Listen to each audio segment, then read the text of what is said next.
नमस्कार, स्वागत है आप सभी का कालचक्र में। मैं हूं विपनेश माथुर और मेरे साथ हैं प्रश्न कुंडली विशेषज्ञ पंडित सुरेश पांडे जी। पंडित जी, बहुत बहुत स्वागत है। धन्यवाद। कब, कहां और कैसे अर्घ्य देने से दूर होंगी 20 परेशानियां, जानने के लिए देखिए कालचक्र। जी हाँ, अच्छी नौकरी पाने के लिए, जल्दी शादी के लिए, धनवान बनने के लिए, प्रॉपर्टी बढ़ाने के लिए, अच्छी सेहत के लिए और जीवन से जुड़ी हर परेशानी से पार पाने के लिए आपको कब, कहां और कैसे अर्घ देना चाहिए, यही आज कालचक्र में पंडित सुरेश पांडे जी आपको बताएंगे। तो अगर आप भी अर्घ देकर अपनी 20 बड़ी परेशानियों को दूर करना चाहते हैं तो ध्यान से देखिए आज का कालचक्र। इसके अलावा अगर कोई मन में सवाल है तो आप हमें फोन कर सकते हैं। हमारा नंबर नोट कर लीजिए, नंबर है 0120-665-2415। शुरुआत करते हैं। अगर आपको पितृदोष के बुरे प्रभाव मिल रहे हैं, घर में बीमारियों का वास हो रहा है, परिवार से सुख शांति छिन रही है, तो कब और कैसे, कहां अर्घ्य आपको जरूर देना चाहिए, आइए पंडित जी से जान लेते हैं। तो पंडित जी, अगर इस तरीके की प्रॉब्लम है तो फिर कहां और कैसे अर्घ्य दें? देखिए, पहले तो ये जान लीजिए कि पितरदोष होता क्या है। पितरदोष जरूरी नहीं है कि इसी जन्म में हमारे पितरों का दोष पितरदोष होता है, क्योंकि हमारे अनंत बार जन्म हो चुके हैं। हमारे अनंत बार जन्म हो चुके हैं, ये पहला जन्म नहीं है। ये बहुत अच्छी तरह से जानना चाहिए। अगर अनंत जन्म न हुए होते तो पैदा होते ही बच्चा माँ के स्तन से दूध खींचना कैसे सीख जाता। अगर दूध खींचना उसको आता है तो इसका मतलब कि उसका जन्म मरण का अभ्यास है और उसने कई जन्मों में इस तरह से किया है। तो पूर्व जन्म का भी पितरदोष जो होता है वो जन्म कुंडली से परिलक्षित होता है। जैसे बृहस्पति के साथ राहु का हो जाना, बृहस्पति के साथ केतु का हो जाना, जन्म कुंडली में अगर बाल्यकाल में ही है तो ये पितरदोष का सीधा सीधा संकेत है। लेकिन ये पितरदोष हर समय प्रभावी नहीं होता। ये पितरदोष तभी प्रभावी होता है जब बृहस्पति में राहु की अंतर्दशा हो, राहु में बृहस्पति की अंतर्दशा हो, बृहस्पति में केतु की अंतर्दशा हो, केतु में बृहस्पति की अंतर्दशा हो, तब ये पितरदोष अपना अशुभ फल देता है। ऐसा नहीं कि पितरदोष है तो ये पूरे जीवन आपको अशुभ फल देता ही रहेगा। और हाँ, इस जन्म लेने के बाद अपने जो पूर्वज हैं, अगर उनकी अकाल मृत्यु हुई है, अगर उनका श्राद्ध नहीं किया गया है, अगर उनका ठीक से श्राद्ध कर्म नहीं किया गया है, तो वो भी प्रेत योनि में भटकते हैं। वो भी पितर बन करके दुख देते हैं। दुख किस लिए देते हैं? अपने मुक्ति के लिए, ताकि आप उनकी मुक्ति करें और उनका भी कल्याण हो। तो कहने का आशय यह है, ज्योतिष शास्त्र में पितरदोष को देखने की 2 विधियां हैं। जन्म कुंडली जिनके पास है, उनकी कुंडली में बृहस्पति राहु की युति, अष्टम भाव में राहु का होना, अष्टम भाव में बृहस्पति का होना, अष्टम भाव में मंगल शनि का होना, अष्टम द्वादश भाव में केतु का होना, ये सब पितरदोष और प्रेत दोष को संकेत करते हैं। दूसरा, इसको जानने का उपाय है, चमत्कार ज्योतिष नाम की एक पुस्तक है, उसमें लिखा गया है कि तिथि बार नक्षत्रम लग्न प्रहर मेव च अष्टाभिस्तु हरित भागम से सांके फलमादिशेत हयाग्नौ देवता बाधा पैतृ वै नेत्र दंतसु खट चतुर्थ भूत बाधा न बाधा एक पंचके। अगर आपको लगता है किसी की कुंडली देखकर कि ऐसा है, तो इस कसौटी पर भी आपको कसना चाहिए, तब बात को बोलना चाहिए कि हाँ ऐसा है कि नहीं है। और यदि ऐसा है और प्रश्न काल में चंद्रमा उच्च का या कर्क राशि का या शुभग्रह के घर में या केंद्रवर्ती या बलशाली है, तो ये परेशानी साध्य है। लेकिन अगर चंद्रमा वृश्चिक का या वृश्चिक के नवमांश में है तो ये कठिन है और असाध्य है। अगर इसका निर्णय सही आप कर लें तो उपायों पर आप चल सकते हैं। मान लीजिए स्वास्थ्य ठीक नहीं रहता है, परिवार में सुख शांति नहीं है, पिता की सेहत ठीक नहीं रहती है, पैतृक संपत्ति को लेकर काफ़ी परेशानियों का सामना करना पड़ रहा है। तो देखिए, हमारे यहाँ तो बिना परेशानी के भी, ये तो मान लो गृहस्थ जीवन में हम रहते हैं तो हमको परेशानी है, लेकिन जो सन्यास जीवन में हैं, जिन्होंने 10 साल की उम्र में सन्यास ले लिया है, उनके लिए सूर्य की आराधना क्यों आवश्यक है? ना उन्हें पिता की बीमारी से कोई लेना देना है, न उन्हें पारिवारिक उन्नति से कोई लेना देना है, न घर में शुभ कार्य हो इस बात से उनको कोई लेना देना है। फिर भी जो सन्यासी हैं, जिन्होंने गृह त्याग कर दिया है, जो विरक्त हैं, वो भी प्रातः काल उठ करके सूर्य को अर्घ्य देते हैं, गायत्री मंत्र का जप करते हैं और गायत्री मंत्र के द्वारा हवन करते हैं। क्यों करते हैं? इसलिए कि ये सनातन धर्म का अनिवार्य अंग है। हर सनातनी को ये करना ही चाहिए, बिना किसी लाभ के, बिना किसी प्रयोजन के।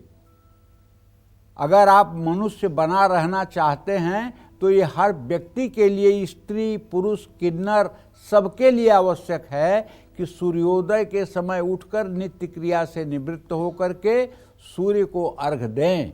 ओम ब्रह्म स्वरूपिणे सूर्य नारायणाय नमः कहते हुए 3 बार में सूर्य को अर्घ्य दें और कम से कम 108 बार या 24 बार गायत्री मंत्र बोलें। और जरा सा भी संभव हो तो तांबे के हवन कुंड में आम की लकड़ियां जला करके गाय के घी, शहद, चीनी से 108 आहुति गायत्री मंत्र के द्वारा आहुतियां दें। इससे चाहे आप विरक्त हैं और चाहे आप प्रवृत्ति मार्ग में अपने गृहस्थ आश्रम में हैं, दोनों प्रकार से आपके मानसिकता में मजबूती आएगी, आपका आत्मबल मजबूत होगा और आप अपने अपने हर लक्ष्य की तरफ आगे बढ़ पाएंगे। ये बात पक्की है।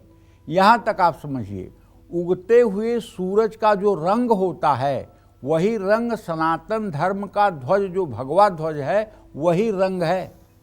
उगते हुए सूरज के रंग से ही भगवा ध्वज का रंग लिया गया है।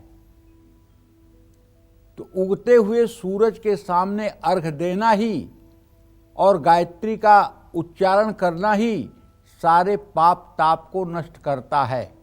और हर सनातनी को चाहिए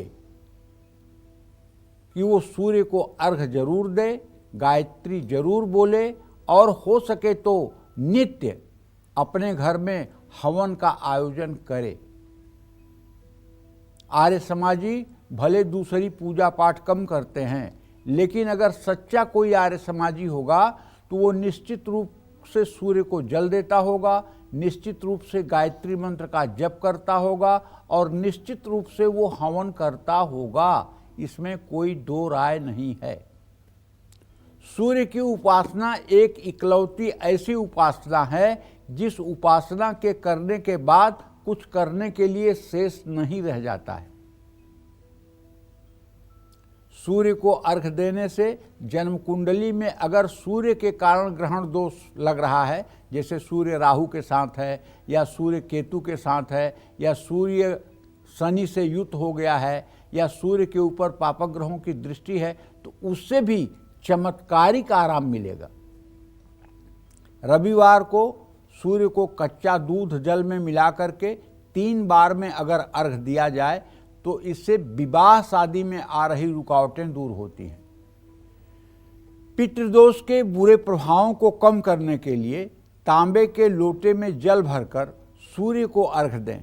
बीमारियों से बचने के लिए, अकाल मृत्यु से बचने के लिए अमावस्या के दिन घर में श्रीमद् भगवत गीता के 7वें अध्याय का पाठ करें। गीता का 7वां अध्याय पढ़ने के बाद सूर्य देव को जल अर्घ्य अर्पित करें। ये सब ऐसे उपाय हैं जो आपकी मनोकामना को पूरा कर सकते हैं। और एक बात जान लीजिए, चाहे आपको चर्म रोग हो, सोराइसिस हो, एक्जिमा हो, अपरस हो, सफ़ेद कुष्ठ हो, अगर आपको कोई ठीक कर सकता है इस धराधाम पर, तो ये हृदय की बात कह रहा हूँ, सिर्फ और सिर्फ गायत्री की साधना ही ठीक कर सकती है। दुनिया में और कोई ताकत नहीं है जो कुष्ठ रोगियों को कुष्ठ से राहत दे दे। लेकिन अगर सूर्य की उपासना या जहां 1000, 500, 100, 200 गायें रहती हों, ऐसा व्यक्ति उन गायों के बीच में अगर रहना शुरू कर दे, 4, 6, 8 घंटे का रोज समय गायों के बीच में बिताना शुरू कर दे, तो भी 1 वर्ष के अंदर उसका चर्म रोग ठीक हो जाता है। क्यों? गाय के नथुनों से निकली हुई जो वायु होती है, उसका स्पर्श व्यक्ति के जब शरीर पर होगा तो सब प्रकार के चर्म रोग अपने आप ठीक हो जाएंगे। इसमें कोई संदेह की गुंजाइश नहीं, आप आजमा सकते हैं। तो कहने का आशय यह है कि समस्त सनातन धर्मियों को चाहिए कि अपने बच्चों को और चाहे जैसे परवरिश करें, लेकिन बचपन से ही जब वो 5 साल के हों तभी से उन्हें एक छोटी सी लुटकी में जल दे करके और उन्हें सूर्य को अर्घ देने का अभ्यास कराना चाहिए, ताकि बड़े होने के बाद भी उनकी वह मन स्थिति बनी रहे। बाद में जब वो बड़े हो जाएंगे 18-20 साल के और पूजा नहीं करेंगे, तब आप विलाप करेंगे कि अरे इसका तो पूजा पाठ में मन ही नहीं लगता, ये तो बड़ा नास्तिक है, ये तो ऐसा। आपने शिक्षा कहाँ दिया? आपने ढाला कहाँ? जब वो ढलने लायक था तो आपने ढाला कहाँ? तब तो आपके पास फुर्सत ही नहीं थी। तो आप अपने बच्चों के लिए धन वैभव कम जुटाइए, रुपया पैसा, बिल्डिंग, कोठी, घर, जमीन, जायदाद कम जुटाइए, लेकिन उनके लिए संस्कार जरूर जोड़िए, क्योंकि यही संस्कार आगे उनके जीवन में काम आएगा।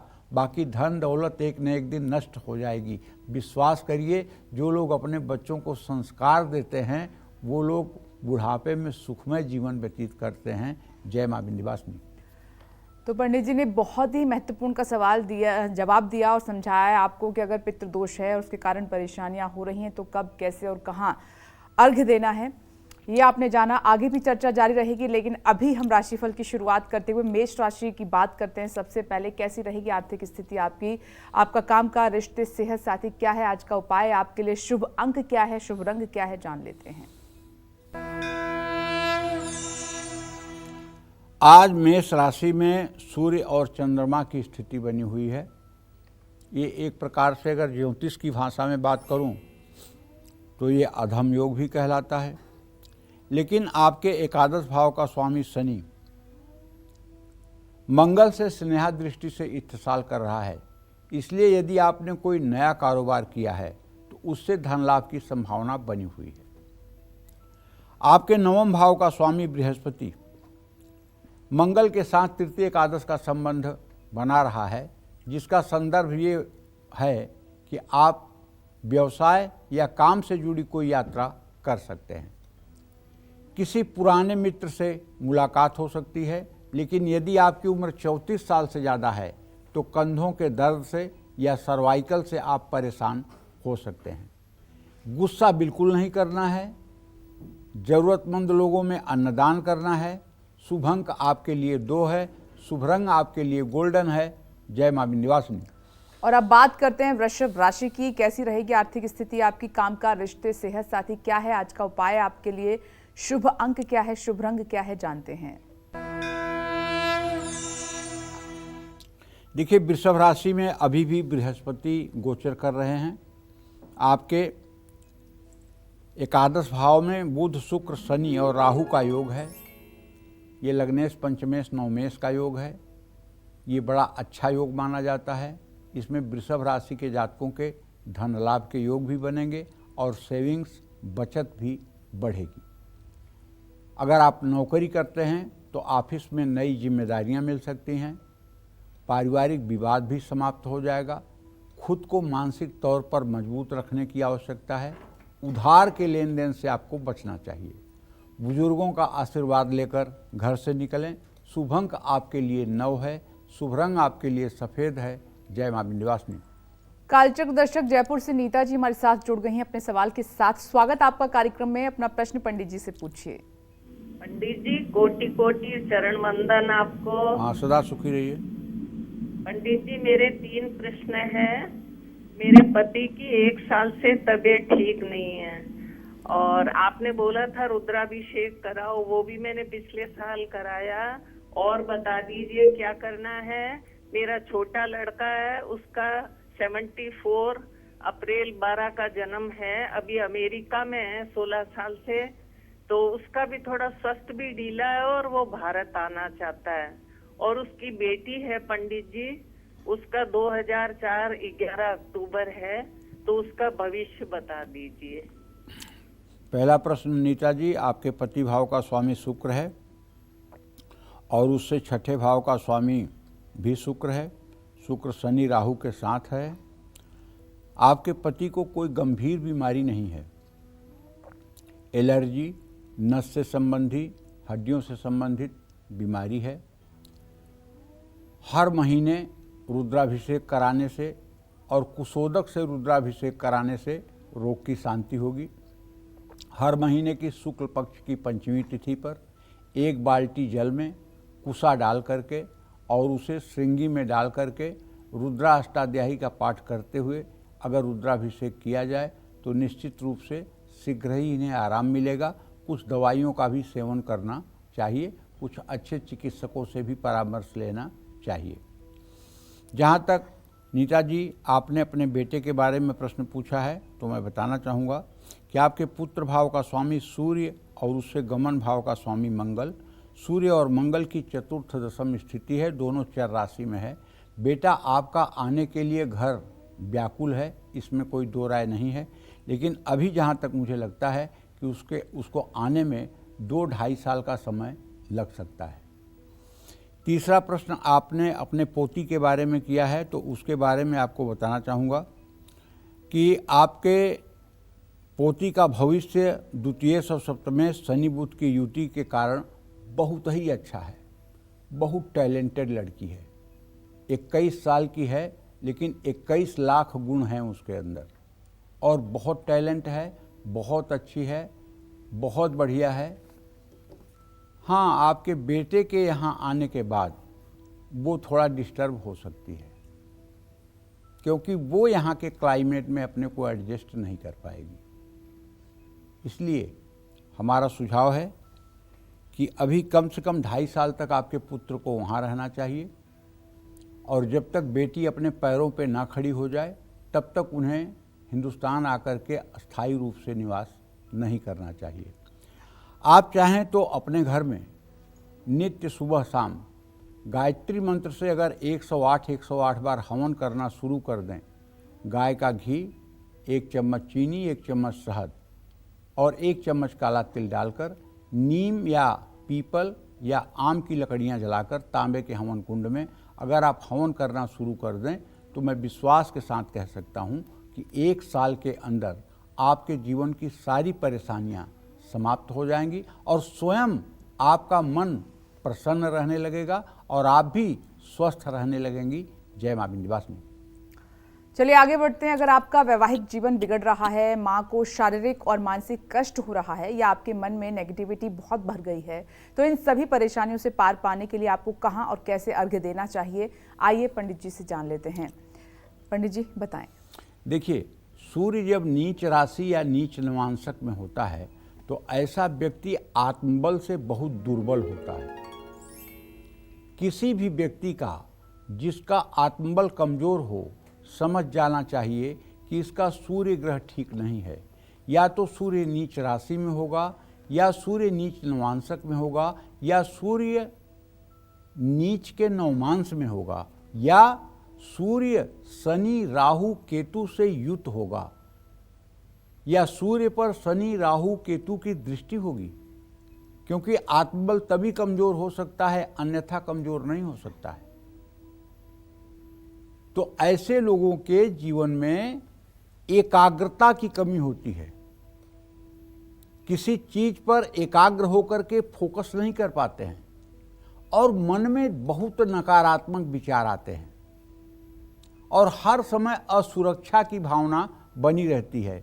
भविष्य क्या होगा, मेरा क्या होगा, मेरे परिवार का क्या होगा, कहीं ये बुरा ना हो जाए, कहीं वो बुरा ना हो जाए। और यदि चंद्रमा भी निर्बल है तो मां को भी बहुत ज़्यादा कष्ट मिलता है। तो चंद्रमा के लिए पूर्णिमा की रात गाय का कच्चा दूध पीतल के लोटे में लेकर और उसमें कुछ साबुत चावल और थोड़ी सी हल्दी डाल करके चंद्रमा को देखते हुए अपने छत पर जा करके या दरवाजे पर जहाँ से चंद्रमा दिखाई देता हो, कच्चे दूध से और चावल से और हल्दी से चंद्रमा को अर्घ देना चाहिए। इसका दो फायदा है। एक तो माता की सेहत ठीक होती है, दूसरे पति पत्नी के बीच में वैचारिक गतिरोध अगर है तो वो भी दूर होता है। पैसों के कमी के कारण सभी अगर जरूरी काम बिगड़ रहे हैं तो पूर्णिमा पर चंद्रमा के उदय होने के बाद कच्चे दूध में मिश्री और चावल मिला करके हर पूर्णिमा को अर्घ देने से आर्थिक स्थिति में सुधार होता है। लेकिन ये सुधार तब और अच्छा होता है जब पूर्णिमा के दिन सायंकाल आप अपने घर में सत्यनारायण भगवान की कथा का आयोजन करें और अपने अड़ोस पड़ोस के लोगों को कथा में आमंत्रित करें। सब में पंजीरी और चरणामृत बंटवाएं, कथा कहने वाले विद्वान को भोजन कराएं और चंद्रमा को अर्घ देने के बाद स्वयं भोजन करें। चाहे जितनी बड़ी गरीबी, दरिद्रता या वास्तु दोष आपके घर में होगा, अगर ये उपाय 12 महीने आपने कर लिया तो कलयुग में ये कल्प वृक्ष के समान फल देने वाला उपाय है। निश्चित रूप से आपकी गृहस्थी सुंदर हो जाएगी, सुखद हो जाएगी और आपको जीने का मकसद मिल जाएगा।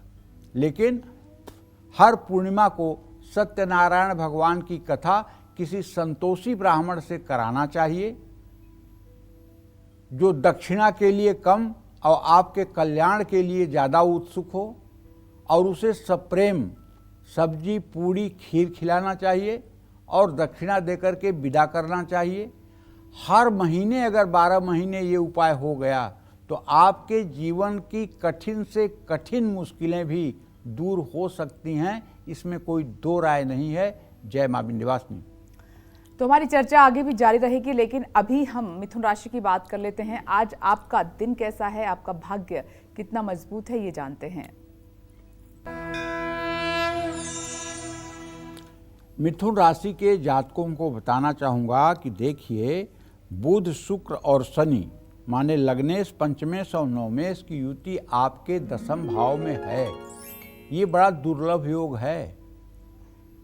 अगर इस समय कोई लड़का पैदा हो जाए और इसी योग में पैदा हो जाए, इसी मिथुन लग्न में पैदा हो जाए, या इस समय जिस समय हम कार्यक्रम कर रहे हैं इस समय पैदा हो जाए, तो एक दिन मुख्यमंत्री, प्रधानमंत्री तक बन सकता है, क्योंकि ऐसा योग इस समय चल रहा है मिथुन राशि का। तो भाई, आज अगर आप कहीं पैसा लगाना चाहते हैं तो निवेश कर सकते हैं, लेकिन ओवर कॉन्फिडेंस में आकर के आपको स्कैम से बचना चाहिए। आज ऑफिस में अधूरे काम आपको पूरा कर लेना चाहिए। आज विवाह शादी की बात पक्की हो सकती है। अपच की बीमारी से परेशानी हो सकती है। जल्दबाजी में कोई बड़ा फैसला नहीं लेना चाहिए। भगवान गणेश को पीले फूलों की माला अर्पित करनी चाहिए। शुभ अंक आपके लिए 4 है, शुभ रंग आपके लिए नारंगी है। जय मां विंध्यवासिनी। और अब बात करते हैं कर्क राशि की। कैसा रहेगा दिन आपका, भाग्य कितना आज आपका साथ देगा, जान लेते हैं। देखिए, कर्क राशि का स्वामी चंद्रमा इस समय 10वें भाव में सूर्य के साथ है। चंद्रमा की स्थिति तो अस्त है, इसलिए कि प्रतिपदा का चंद्रमा है, तो अभी तो ये निर्बल माना जाएगा। और जब निर्बल माना जाएगा और नीच का मंगल जो है आपके राशि में है, तो मैं तो आपको यही सलाह दूंगा कि कोई बड़ा निवेश, कोई बड़ा इन्वेस्टमेंट, चाहे वो स्टॉक मार्केट हो, चाहे शेयर सट्टा हो, कहीं आपको नहीं लगाना चाहिए, वरना धनहानि होगी। धनहानि के संकेत बने हुए हैं। अगर आप नौकरी बदलना चाहते हैं तो प्रयास करना चाहिए, ये समय आपके लिए ठीक है। लेकिन अगर गुस्सा बार बार आपको आ रहा है तो आप ये मान के चलिए कि आपके अच्छे रिश्ते भी खराब हो सकते हैं।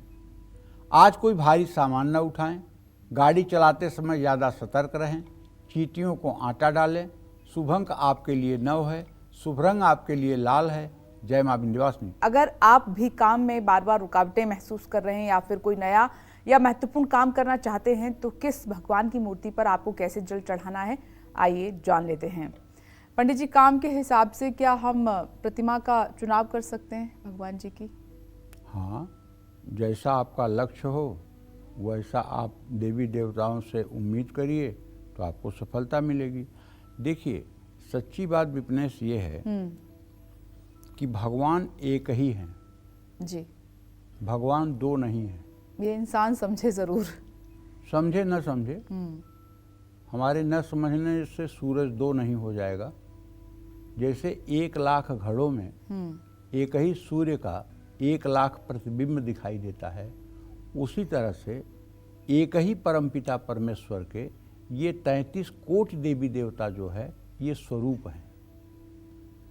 वही कृष्ण काली हैं, वही कृष्ण राम हैं, वही शिव राम हैं, वही राम शिव हैं। यहाँ तक तुम्हें बताऊं, पद्म पुराण के पाताल खंड की एक कथा है। जब भगवान राम रावण को मार करके अयोध्या पहुँचे और उनका राज्याभिषेक हुआ, तो उसके बाद उन्होंने कुछ ब्राह्मणों ने सलाह दिया कि आपको रावण जैसे ब्राह्मण को मारने का ब्रह्महत्या का दोष लगा है। इस ब्रह्महत्या के दोष से बचने के लिए आपको एक अश्वमेध यज्ञ करनी चाहिए जी। तो भगवान ने अश्वमेध यज्ञ शुरू किया और अश्वमेध यज्ञ में घोड़ा छोड़ा जाता है और घोड़े को अगर कोई पकड़ लेता है तो उसके साथ युद्ध होता है और युद्ध में उसे जीतना पड़ता है। तो घोड़ा राम जी का छूटा और घोड़ा दक्षिण भारत की तरफ गया। वहाँ वीरमणि नाम का एक राजा था, उसने घोड़े को बांध लिया जी। प्रभु श्री राम ने शत्रुघ्न को सेना लेकर के वीरमणि के साथ युद्ध करने के लिए भेजा। शत्रुघ्न ने देखते ही देखते वीरमणि की सारी सेनाओं का जो है संहार कर दिया और वीरमणि का संहार होता देख भगवान शिव आ गए और भगवान शिव स्वयं आकर के मोर्चा संभाल लिए और भगवान शिव के सामने शत्रुघ्न की टिकने की क्या हिम्मत थी। सारे मतलब कि अयोध्या से गए हुए जितने सैनिक और वीर महारथी थे सब के सब धराशायी होने लगे और एकदम कोहराम मच गया। शत्रुघ्न एकदम निरुपाय हो गए। तो शत्रुघ्न ने प्रभु श्री राम का स्मरण किया। जब प्रभु श्री राम का स्मरण किया तो तुरंत प्रभु श्री राम जो है युद्ध मैदान में उसी वेश में जैसे वो यजमान बनकर के अश्वमेध यज्ञ में बैठे थे उसी रूप में प्रकट हो गए और उनको देखते ही भगवान शिव ने साष्टांग प्रणाम किया और कहा कि मेरी धृष्टता को क्षमा करिए।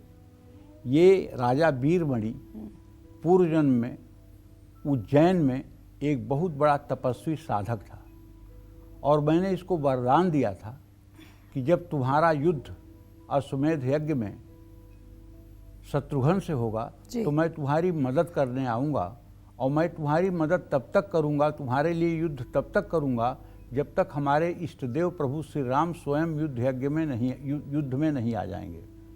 उनके आते ही मैं युद्ध से विरत हो जाऊँगा। तो आप प्रभु मेरे इस धृष्टता के लिए क्षमा करें।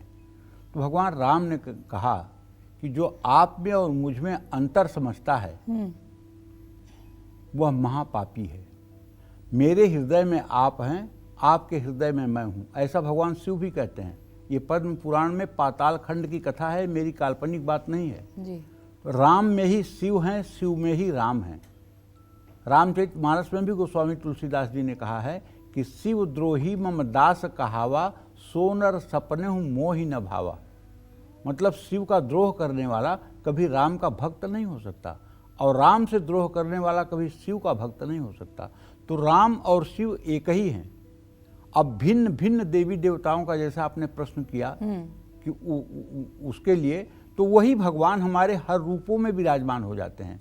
वही हनुमान बन जाते हैं, वही दुर्गा बन जाते हैं, वही काली बन जाते हैं, वही कृष्ण बन जाते हैं, वही राधा बन जाते हैं, वही सीता बन जाते हैं, वही तारा बन जाते हैं, वही त्रिपुर सुंदरी बन जाते हैं, वही छिन्नमस्ता बन जाते हैं, वही बगलामुखी बन जाते हैं, वही भैरव बन जाते हैं। मतलब भगमत्तम परतरम नान्यत यत् किंचित धनंजय, मेरे अलावा इस संपूर्ण चराचर जगत में और कुछ भी नहीं है। जो कुछ इस चराचर जगत में दिखाई दे रहा है वो मेरा ही स्वरूप है, मेरा ही अंश है। इस भाव से अलग अलग लोगों की प्रीति अलग अलग, जैसे आप हैं तो आप किसी की बेटी हैं, किसी की अब माँ भी हैं, किसी की बहन भी हैं, किसी की पत्नी हैं, किसी की मौसी होंगी, किसी की बुआ होंगी और कल किसी की दादी बनेंगी। लेकिन आप अकेली हैं और आपके साथ इतने विशेषण जुटे हुए हैं। इसी तरह से भगवान भी एक ही है, वो नाना रूपों में भाषित हो रहा है। कोई उसे किसी रूप में पूज रहा है, कोई किसी रूप में पूज रहा है, कोई किसी रूप में पूज रहा है। तो जो जिस रूप में पूज रहा है उसको उसका फल मिल रहा है। बिल्कुल। तो कहने का मतलब, जब भी कोई नया महत्वपूर्ण काम करना हो तो एक लोटे में जल, दुर्वा, अक्षत, रोली, इत्र, चंदन, खड़ी सुपारी डालकर भगवान गणेश की मिट्टी या तांबे की पीतल से बनी प्रतिमा पर अभिषेक करें। ऐसा करने से नया काम शुरू करने में कोई रुकावट नहीं आएगी। जो भी काम करेंगे उसमें अच्छा परिणाम आएगा। और एक बात तो जान लीजिए कि चाहे छोटे से छोटे कार्य का आपको शुभारंभ करना हो, अगर आप भगवान गणेश को अपने हृदय में ध्यान करके और कार्य का शुभारंभ करें तो भगवान गणेश विघ्न विनायक हैं। इसीलिए कहा गया है कलौ चंडी विनायकौ। कलयुग में चंडी और विनायक भगवान गणेश की पूजा करने से सब प्रकार के विघ्न और उत्पातों का समाधान होता है। जय मां विंध्यवासिनी। चलिए आगे बढ़ते हैं, सिंह राशि की हम बात कर लेते हैं। आज आपका दिन कैसा रहने वाला है, आज आपका भाग्य कितना साथ दे रहा है, आइए जान लेते हैं। देखिए, सिंह राशि के जातकों को बताना चाहूँगा कि आपका राशि स्वामी सूर्य इस समय उच्चांशक में 13 अंश 53 कला पर मेष राशि में गोचर कर रहा है, भाग्य भाव में। अगर आप म्यूचुअल फंड में पैसा लगाना चाहते हैं तो लगाइए। ऑफिस में सहकर्मियों का साथ मिलेगा। भाई से विवाद हो सकता है, आँखों से जुड़ी समस्या हो सकती है। किसी से धोखाधड़ी बिल्कुल ना करें। सूर्य देव को जल अर्पित करें। शुभ अंक आपके लिए 2 है, शुभ रंग आपके लिए हरा है। जय मां विंध्यवासिनी। किस पेड़ पर जल चढ़ाने से आपकी कुंडली में बैठे बुरे से बुरे ग्रह भी आपको शुभ फल दे सकते हैं? कौन सा वो पेड़ है और कैसे चढ़ाएं जल, आइए जान लेते हैं। बताइए पंडित जी उस पेड़ के बारे में। फिर भगवान श्री कृष्ण गीता में जब अर्जुन को उपदेश दे रहे हैं तो विपनेश अपनी 84 विभूतियों का वर्णन करते हैं जी। मैं कहाँ, कैसे, किस रूप में हूँ। उसमें एक वर्णन ये है कि वृक्षों में मैं अस्वस्थ अर्थात पीपल हूँ। भगवान वासुदेव का वास पीपल के पेड़ में माना गया है। इसलिए किसी भी तरह की ग्रह बाधा को दूर करने के लिए हर रोज पीपल के पेड़ की जड़ में जल जरूर चढ़ाना चाहिए। किसी घर में कोई दैवीय प्रकोप है, घर का कोई सदस्य बहुत बीमार है और दवाई लेने के बाद भी ठीक नहीं हो रहा है, सभी जांच के परिणाम भी सामान्य निकल रहे हैं, तो आपको चाहिए कि एक तांबे के लोटे में आधा लोटा जल ले लीजिए और 11 3 पत्ती वाले बेलपत्र ले आइए और बीमार व्यक्ति के ऊपर से क्लॉकवाइज बेलपत्र बारी बारी से उतार करके लोटे के जल में डाल लीजिए। और जब 11वां बेलपत्र उतर जाए तो उसको सीधे लेकर के किसी पीपल के पेड़ के नीचे जाइए और पीपल के पेड़ की जड़ में वो बेल के पत्ते और पानी गिरा दीजिए। आप देखिए उसी दिन से आपका पेशेंट दवाइयों पर आराम और राहत महसूस करना शुरू कर देगा। और यदि आपके दरवाजे पर संयोग से नीम का पेड़ है तो आपको नीम के पेड़ पर भी नियमित जल चढ़ाना चाहिए, धूप दीप जलाना चाहिए। इससे हर प्रकार के स्वास्थ्य में सुधार की संभावना आती है। जय मां विंध्यवासिनी। चलिए आगे बढ़ते हैं, कन्या राशि की हम बात कर लेते हैं। कैसी रहेगी आर्थिक स्थिति, कामकाज, रिश्ते, सेहत साथी, क्या है आज का उपाय, शुभ अंक और शुभ रंग, जान लेते हैं। कन्या राशि के जातकों को बताना चाहूँगा कि यद्यपि केतु की स्थिति आपके राशि में अभी भी बनी हुई है, लेकिन आपके चतुर्थ भाव का स्वामी बृहस्पति बुध के साथ स्नेहा दृष्टि से इत्तेसाल कर रहा है।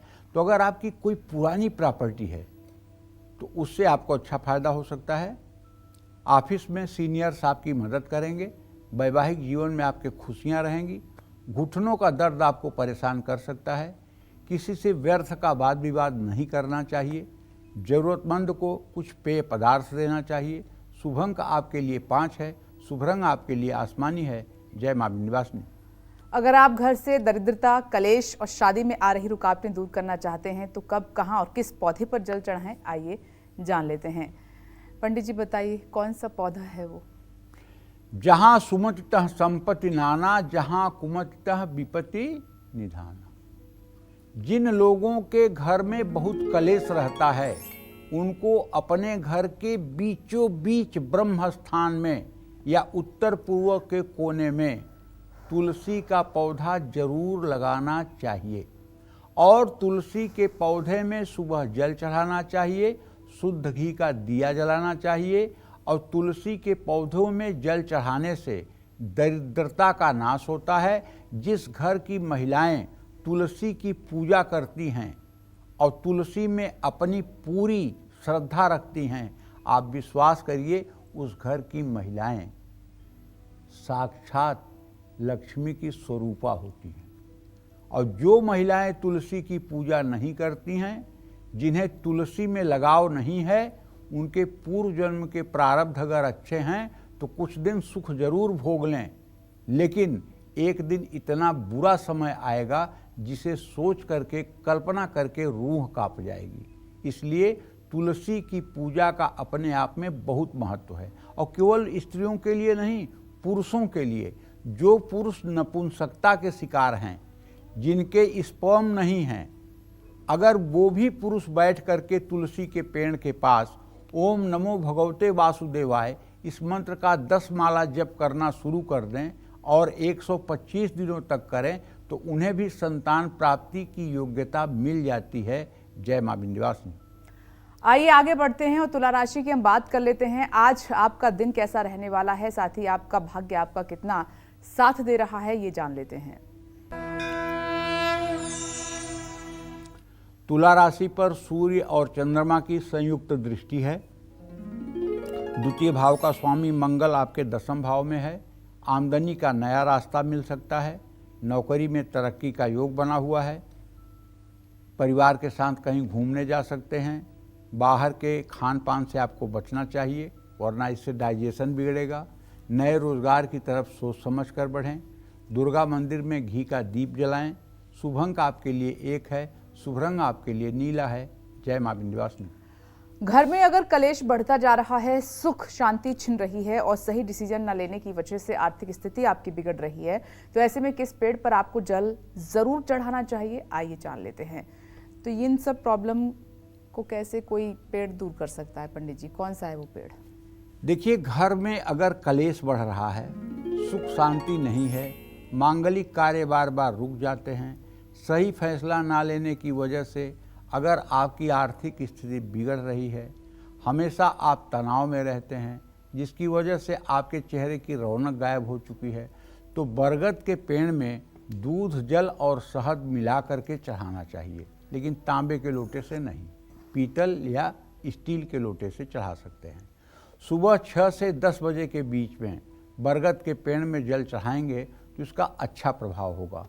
और अगर आप स्वयं बीमार हैं तो जो आप जल, दूध, शहद चढ़ाएंगे ना, उससे जो वहाँ की मिट्टी गीली होगी, उस मिट्टी को अंगूठे से स्पर्श करा के अगर हल्का सा आप अपने माथे पर तिलक कर लें तो मेरा विश्वास है ये आपके लिए संजीवनी बूटी का काम करेगा।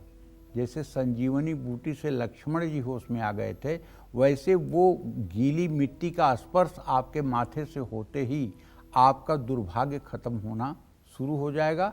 अगर ये नियमित प्रक्रिया आपने जारी रखी तो बहुत शीघ्र ही आपका भाग्योदय हो जाएगा, सारा आपका दुर्भाग्य नष्ट हो जाएगा। जय मां विंध्यवासिनी। चलिए आगे बढ़ते हैं, वृश्चिक राशि की बात कर लेते हैं। आज आपका दिन कैसा रहेगा, आपका भाग्य कितना साथ आज आपका देगा, जानते हैं। चलिए, वृश्चिक राशि पर स्थिति दृष्टि है बृहस्पति की। भाग्य भाव में मंगल बैठा हुआ है। मंगल बृहस्पति का इत्तिसाल है। शेयर बाजार से अच्छा रिटर्न आपको मिल सकता है। नई नौकरी के लिए बुलावा आ सकता है।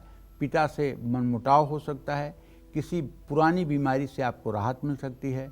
आज झूठ बिल्कुल ना बोलें, पानी में 2 चुटकी हल्दी डालकर स्नान करें। शुभ अंक आपके लिए 5 है, शुभ रंग आपके लिए गुलाबी है। जय मां विंध्यवासिनी। धनु राशि की क्या कहता है धनु राशि का राशिफल, कैसा रहेगा आज का दिन, आइए जानते हैं। धनु राशि से पंचम भाव में सूर्य और चंद्रमा की स्थिति है और व्यय भाव का स्वामी मंगल की स्थिति अच्छी नहीं है, वो मृत्यु भाव में है।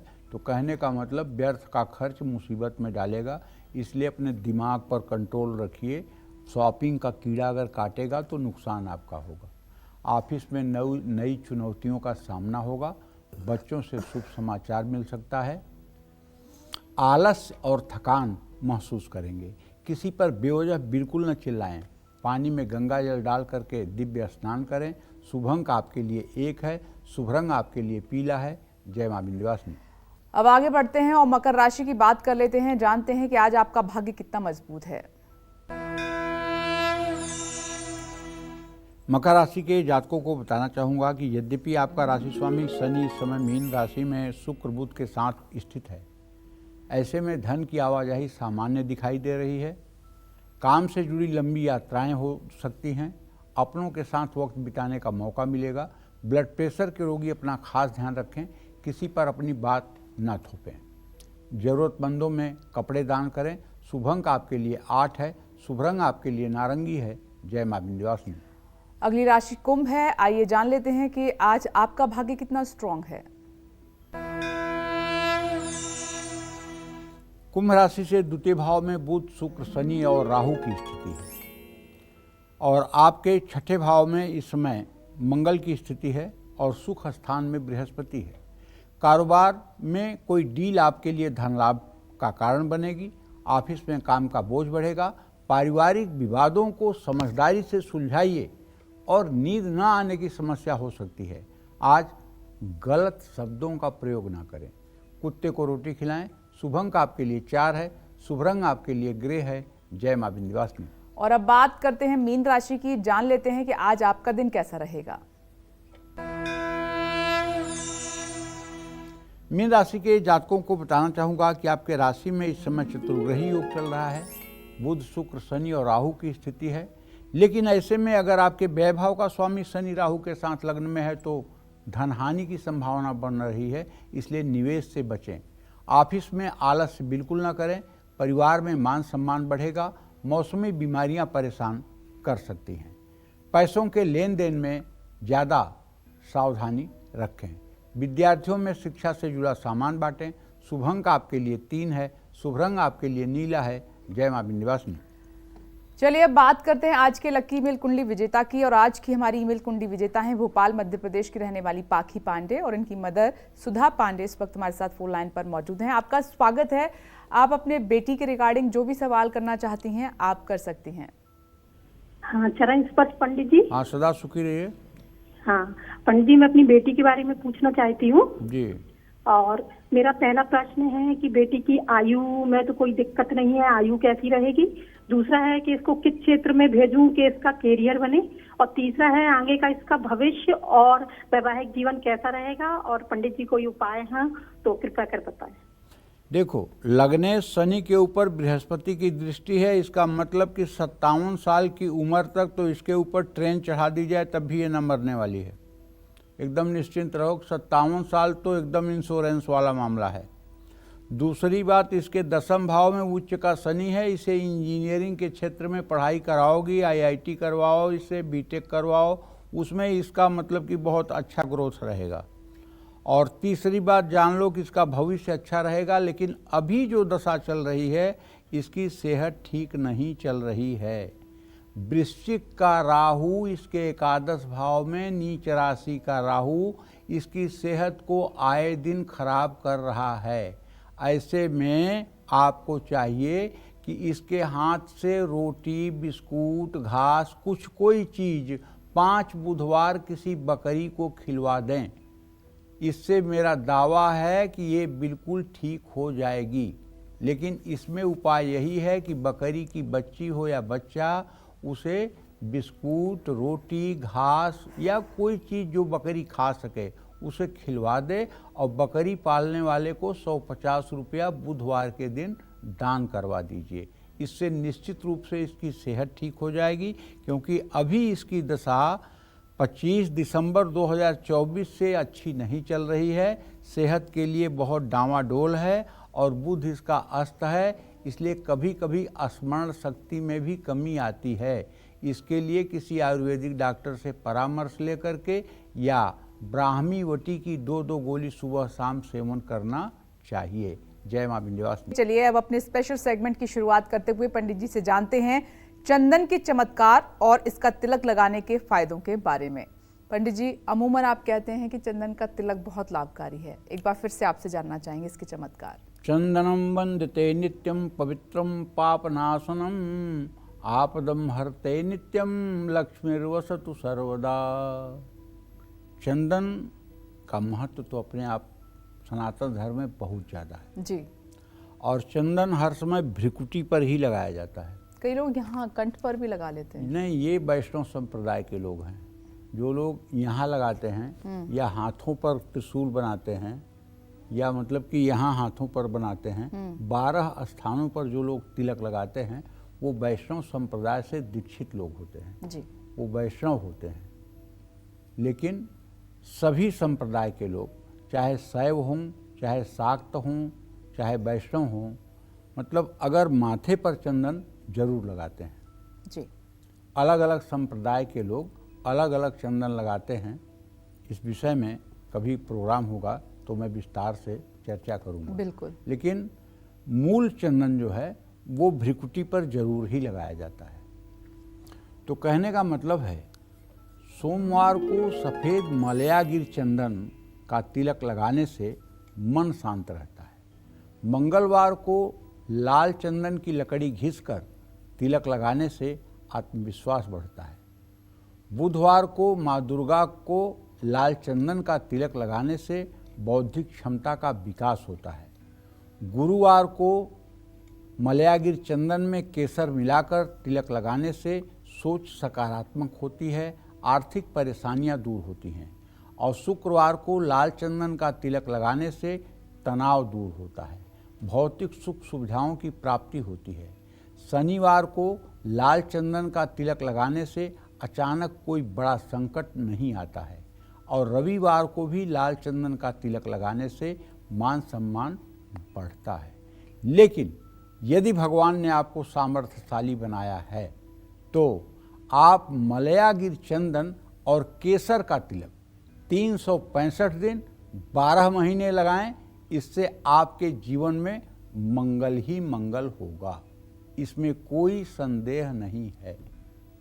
ये जो मैंने अलग अलग बताए हैं, इन सब का निष्कर्ष ये है कि अगर मलयागिर चंदन शुद्ध मिल जाए और केसर के साथ, शुद्ध केसर के साथ चंदन घिस करके और देवी देवताओं को अर्पित किया जाए, अनामिका उंगली से देवताओं के माथे पर और चरण पर चंदन लगाया जाए और अंगूठे से अपने माथे पर तिलक लगाया जाए, तो आप विश्वास करिए सारा दुर्भाग्य नष्ट हो जाएगा और आपका मुखमंडल, आपका चेहरा देख करके किसी के मन में नकारात्मक विचार उत्पन्न नहीं होगा, बल्कि आपको देख करके लोगों के मन में खुशी जागृत होगी। इसमें कोई संशय नहीं है।